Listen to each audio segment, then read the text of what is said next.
अदाबर से अपने कराची में 2 आजाद उम्मीदवारों को उनके घरों से अगवा कर लिया गया है।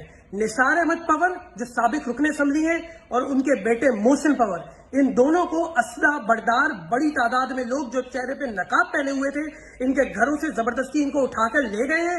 कौन से कानून के तहत किसी को नहीं पता, किस आइन के तहत किसी को नहीं पता।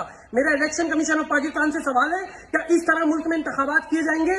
और इन जो कानून के मुहाफिज बनते हैं उन लोगों को घरों से उठाते हैं, इनसे मेरा सवाल है कि आप किसके वफादार हो? आप पाकिस्तान के आइन के वफादार हो या किसी और से वफादारी निभा रहे हो? कौन सा आइन और कौन सा कानून इस बात की इजाजत देता है कि रात को सोते हुए लोगों को उनके घरों से उठा के उनके घरों वालों को जदोकोब करके असला दिखा के ले गया गया?